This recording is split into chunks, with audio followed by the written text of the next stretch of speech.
اس خانقاہ کے راہب نے اس رات سر امام حسین سے ایک نور کو بلند ہوتے ہوئے دیکھا تو نگہبانوں سے پوچھا تم لوگ کون ہو؟ انہوں نے کہا ہم ابن زیاد کے سپاہی ہیں۔ پوچھا یہ سر کس کا ہے؟ راہب نے یہ سوال کیا کیا ہے اس کا نام؟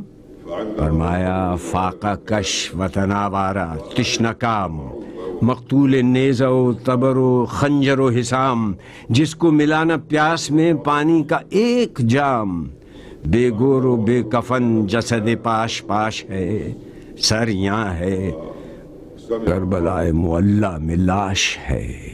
یہ حسین ابن علی کا سر ہے جو فاطمہ بنت رسول اللہ کا بیٹا ہے۔ اس نے کہا تمہارے نبی کا نواسا؟ انہوں نے کہا ہاں۔ نے کہا تم کیا ہی برے لوگ ہو، کیا یہ ممکن ہے کہ تم مجھے ایک رات کے لیے یہ سر دے دو اور مجھ سے 10,000 درہم لے لو؟ چنانچہ انہوں نے سر اقدس کو راہب کے حوالے کر دیا اور راہب نے سر اقدس کو اسی پتھر پر غسل دیا۔ خون حسین اس پتھر پر جم گیا اور 1400 برس گزرنے کے بعد بھی آج یہ اتنا ہی تازہ ہے۔ اس نے اللہ سے اور اس جگہ کی برکت سے یہ ایک اہم زیارت گاہ ہونے کے ساتھ ایک معجز نما مقام بھی ہے۔ اس واقعے کی مناسبت سے اس مقام پر ایک اہم زیارت تعمیر کی گئی، اسے مشہد النقطہ کا نام دیا گیا۔ 333 ہجری میں سیف الدولہ ہمدانی نے حلب فتح کیا تو ہمدانی سلطنت کا پایہ تخت حلب کو قرار دیا۔ اس نے خانقاہ میں روضہ تعمیر کیا اور اس مقدس پتھر کو محفوظ کر دیا اور اسے مشہد الحسین کا نام دیا۔ سیف الدولہ کے بعد اس کی تعمیر جدید الحاج ابو نصر بن طباخ نے کی۔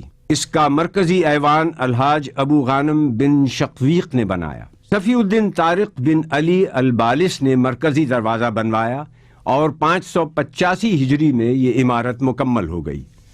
جب سلطان صلاح الدین نے حلب فتح کیا تو وہ یہاں آ کر زیارت کرتا تھا۔ تاتاریوں کی یلغار نے اس زیارت گاہ کو بھی نہ چھوڑا، وہ لوٹ مار کرتے ہوئے تمام تحائف و جواہر لے گئے اور عمارت کو شدید نقصان پہنچا۔ جب ملک سلطان الظاہر حلب کے حکمران ہوئے تو انہوں نے یہاں تعمیر نو کا بیڑا اٹھایا۔ 1970 میں اس زیارت گاہ کی تعمیر جدید کا کام از سر نو شروع کیا گیا، جس کی سرپرستی آیت اللہ سید محسن الحکیم نے کی اور آیت اللہ شیخ نصر اللہ کو تعمیری امور کا نگران مقرر کیا۔ زائرین کی سہولت کے لیے وسیع و عریض صحن بنائے گئے اور جدید سہولتیں فراہم کی گئیں۔ زیارت گاہ سے ملحق مسجد ہے۔ حدیث عشق دو باب است، کربلا و دمشق، یک حسین رقم کر دو دیگر زینب۔